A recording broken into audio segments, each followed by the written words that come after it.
باشا، كونك رئيس بلدية الكرك الكبرى، دعنا نتحدث عن ما للكرك وما عليها. مش أهلا وسهلا فيك صباحك أخ باشا. عزيز، الله يسلمك. الكرك لها عندنا الكثير وبحاجة للكثير. الكرك أنا كرئيس لجنة بلدية الكرك من خارج المحافظة، نعم. صار عندي مع هذا الواجب يعني الشيء الكثير في قلبي وانتمائي للكرك.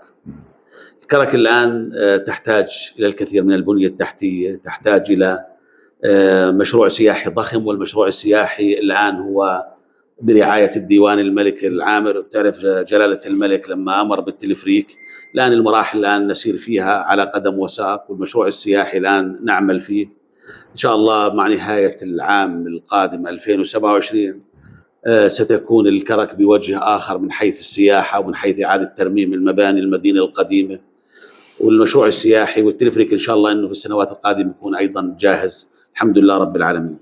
فالأمور الحمد لله عندنا في هذا المجال الآن الانطلاقة كويسة، والانطلاقة ماشي بشكل ممتاز.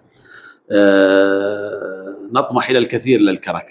كرك تعرف هي مدينة عريقة، مدينة سياحية، مدينة تاريخية، فيها كل أنواع السياحة، السياحة الدينية، السياحة الثقافية، وفيها كل أنواع السياحة موجودة في الكرك. إن شاء الله السنوات القادمة ضمن الاستراتيجية التي وضعناها، واستراتيجية يعني لنقل هي متوسطة المدى ل5 سنوات قادمة إن شاء الله، أنه تكون الكرك بمشاريعها السياحية والثقافية والبنية التحتية فيها إن شاء الله تكون ممتازة. في مجال الصيانة والنظافة والأمور الكثيرة وإعادة التنظيم للمدينة أيضا إحنا نعمل عليها ضمن الاستراتيجية، وهذا أحد أهداف الاستراتيجية التي نقوم بها. إن شاء الله نطمح أنه تكون بعد سنوات بسيطة تكون الكرك تختلف عن الكرك الآن إن شاء الله. باشا، ما الذي يحول دون تحقيق كل الطموح، كل الأمنيات، كل الأحلام لبلدية الكرك الكبرى ولأهالي الكرك؟ بتعرف احنا الآن نمر بمرحلة صعبة للغاية على مستوى الإقليم. نعم. مستوى الدولي الآن تعرف كثير من الصراعات صارت في الشرق الأوسط وكانت مكلفة علينا.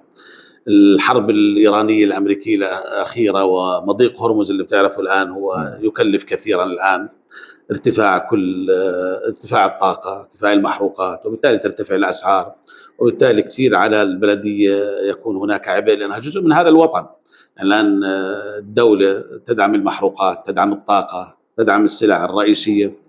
أتوقع أن نكون على حساب مشاريع سياحية ومشاريع أخرى ثقافية موجودة، فلا بد من الوقوف مع الوطن في هذه المرحلة، وإن شاء الله سننطلق العام. كل ما يؤخر عملنا، ولا أقول يعيق عملنا، يؤخر عملنا، هي المخصصات المالية. إحنا الآن أمام مخصصات مالية وأمام وضع مالي للبلدية حقيقة صعب في هذه المرحلة. ندعو الله أنه يكون في الأيام القادمة أفضل حال. آمين. بكل تأكيد باشا، قمتم بتطوير بإنجاز، يعني هل لك أن تشرح للقارئ والمشاهد أبرز هذه الإنجازات سيدي؟ إنجازاتنا في مشاريع البنية التحتية، عبدنا كثير من الطرق الآن داخل المحافظة، كانت طرق متهالكة جدا. أيضا عالجنا التشوهات البصرية، زرعنا آلاف الأشجار الموجودة عندنا. البلدية لما استلمت البلدية كان هناك آلاف الأطنان من الطمم ومن النفايات. الآن عملنا على الإزالة وما زلنا نعمل. الآن في عندنا مشاريع، أكمل مشاريع كانت متوقفة، مثلا مشروع شاطئ البحر الميت، يعني أوقفنا هذا المشروع، أتممنا هذا المشروع. أيضا في عندنا الآن مصنع سماد موجود عندنا، قاعدين نستطيع الآن نقول بأننا استطعنا توسعة هذا وتسويقه بشكل أفضل موجود عندنا. أعدنا إعادة صيانة المباني للبلدية، والآن سنعمل على تأجيرها قريبا إن شاء الله تعالى. فيما تعرف الهطولات المطرية الأخيرة يعني تسببت كثير في الانهيارات وفي العبارات الموجودة، وجرفت عبارات، جرفت جسور. الآن الحمد لله رب العالمين نعمل على إعادة بنائها، وكما قلت لك يشح الإمكانيات الآن يحول على التنفيذ المتواصل، أحيانا ننفذ وننقطع ننفذ وننقطع، لعل الله الآن يكون الأيام القادمة تكون أفضل حال. في عندنا مركز مبنى هزاع، مركز تنموي. الآن كنت وعدت طلابنا في المحافظة بأن يكون هناك مركز علمي يهتم بطلاب الجامعات والتوجيه لأغراض الدراسة، والخطة السياحية أيضا تسير على قدم وساق. سنعبد داخل المدينة، طرحنا عطاء، وسنعبد أيضا داخل المدينة القديمة اللي احنا الآن موجودين فيها. سنعيد ترتيب الانترلوك الموجود والبلاط اللي موجود، أيضا سنعمل على تجهيزه بحيث يكون الأمور بشكل ممتاز إن شاء الله. على مدخل المدينة، إذا دخلت مدخل المدينة بتشوف الأشجار الآن دبلان شوية، هاي زرعناها جديد، وبتعرف أي شجرة تزرع جديد تذبل ترد تحيا من جديد بإذن الله تعالى. راح يكون المدخل بشكل أفضل. أعدنا بناء أستطيع أقول أسطول من الآليات كانت متعطلة من سنوات، الآن حوالي 27 آلية من الآليات الفاعلة في البلدية، كان من المفروض انها مش معطله هيك، ولكن الحمد لله بفضل الله وتوفيقه عدنا بناء هذا الاسطول بحيث اثر على النظافه واثر على العاليه. في المجال الداخلي، البيت الداخلي، القوى البشريه، نعيد تاهيل القوى البشريه، ونعيد ايضا الان تسميه المهن بشكلها الصحيح بحيث يكون الانجاز افضل.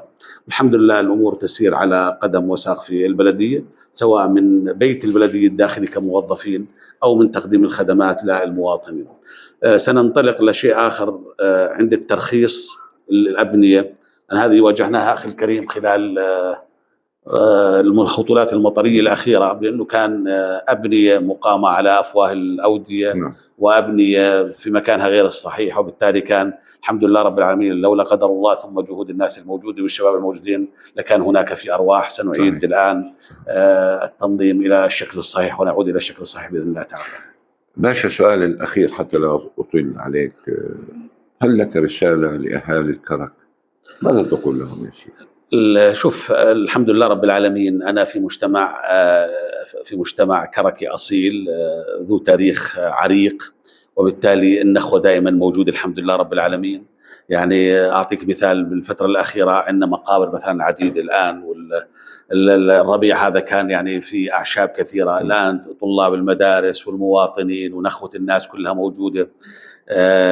ما أطلب حقيقة من أهلي في الكرك إنهم هاي النخوة ظلها مستمرة معنا، ونصفق مع بعض، يد واحدة لا تصفق لحالها، دائما نشتغل مع بعض، وإحنا إن شاء الله نكون عند حسن ظنهم بإذن الله تعالى.